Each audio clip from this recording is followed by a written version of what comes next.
C'est un spectacle marrant à voir. En tout cas, je recommande.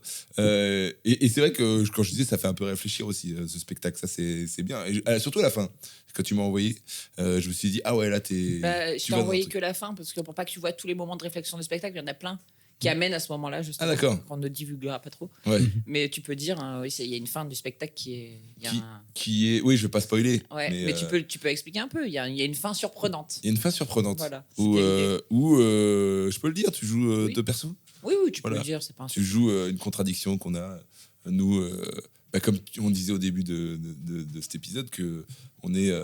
On est un côté, on veut sauver la planète, et de l'autre, on prend l'avion. Oui, voilà.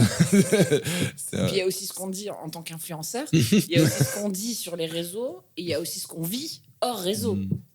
Et moi, j'aimerais bien parfois, je me dis, mais par exemple, tous ces gens qui m'aiment là, des fois, vraiment, je vois plein de gens qui m'aiment, qui veulent me parler à la fin des spectacles, qui restent avec moi, qui donneraient un peu n'importe quoi pour boire un verre avec moi, alors que je suis de très mauvaise compagnie. Et en fait, après, j'arrive chez moi, je ferme la porte et je reste toute seule et j'ai pas d'amis, quoi. Et je me dis, et là tout le monde va pleurer. Après le féministe marketing, on va faire pleurer les gens. Tu mettras les extraits.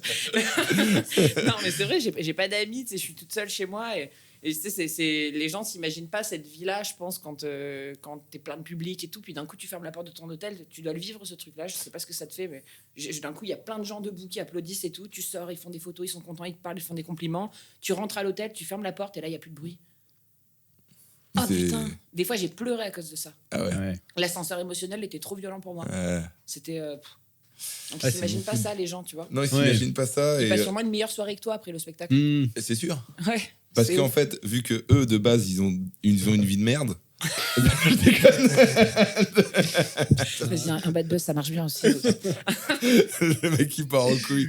Il y a pas vu que tu vois, il y a pas d'ascenseur émotionnel. Vu ils sont toujours en bas.